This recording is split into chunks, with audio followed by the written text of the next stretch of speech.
अब हम डिस्कस करने वाले हैं इक्विलिब्रियम चैप्टर का question number 2। So let's see कि क्वेश्चन में क्या कहा गया है। So what is KC? केसी क्या होता है? Equilibrium constant for the following equilibrium when the equilibrium concentrations of each substances.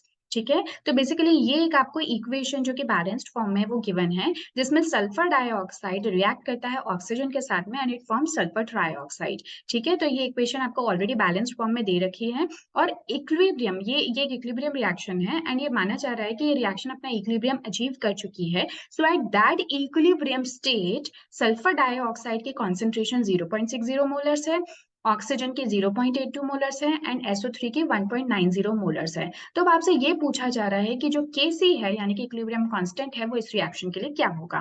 तो आप सभी जानते हो कि जो Kc होता है वो किसके इक्वल होता है? The product of products concentration. अब मेरे पास तो एक ही प्रोडक्ट है तो कोई दिक्कत नहीं है, जो भी प्रोडक्ट है उसकी कॉन्सेंट्रेशन की पावर 2। टू कहां से लिखा मैंने? ये जो बैलेंस्ड केमिकल इक्वेशन में स्टोइशियोमेट्री है SO3 की।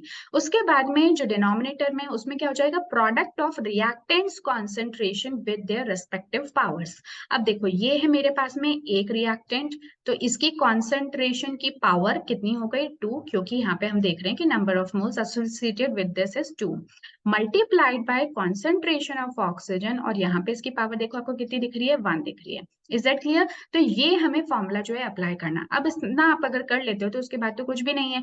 SO3 की कॉन्सेंट्रेशन बताओ हमें कितनी गिवन है? 1.90 का स्क्वायर कर दो, ठीक है, डिवाइडेड बाय SO2 की कॉन्सेंट्रेशन कितनी है? 0.60 का स्क्वायर कर दो, और जो ऑक्सीजन है उसकी कॉन्सेंट्रेशन देखो आपको 0.82 दे रखी है। ठीक है, सो आई एम श्योर कि अब इसके आगे तो आप लोग कर सकते हो, इतना कुछ डिफिकल्ट नहीं है। जब आप इसको सॉल्व करते हो तो आपका आंसर कुछ आ जाएगा 12.2289, जिसको आप राउंड में जैसे ही करोगे round of, so this will become 12.23 per molar, यानी कि moles per liter concentration मिल जाएगी for this particular reaction at its equilibrium.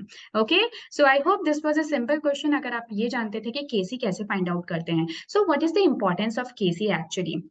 KC basically आपको किसी भी रिएक्शन कौन सी मतलब किस इक्विलिब्रियम स्टेट में है, उसके इक्विलिब्रियम की क्या स्टेट है उसके बारे में बताता है। जैसे कि यहाँ पे हम क्या देख रहे हैं कि जब सल्फर डाइऑक्साइड की जो कॉन्सेंट्रेशन है वो 0.60 हो जाएगी, ऑक्सीजन 0.82 और SO3 1.90, तो इसके बाद में और इस रिएक्शन को नॉर्मल कंडीशंस में it's not possible to take it forward. अगर आप चाहते हो कि और ज्यादा SO3 बने तो आपको क्या करना होगा? आपको इक्विलिब्रियम कांस्टेंट की वैल्यू को बढ़ाना होगा, यानी कि आपको कुछ इस तरह की कंडीशंस रखनी पड़ेंगी। या तो कॉन्सेंट्रेशन को इंक्रीज करो आप रिएक्टेंट साइड पे, या फिर आप प्रेशर के साथ में खेलो, यानी कि प्रेशर को आप इंक्रीज करो, या फिर आप जो है वो टेम्परेचर को वेरी करो by seeing it's delta H value. तो आपको वैसा कुछ करना पड़ेगा so that you can increase the concentration of SO3। So yes, this is the importance of Kc। तो ये आपको पता होना चाहिए कि जो भी आप क्वेश्चन कर रहे हो उसमें जो आप वैल्यूज पॉइंट आउट कर रहे हो उनका सिग्निफिकेंस क्या है। So yes, this was all for this video.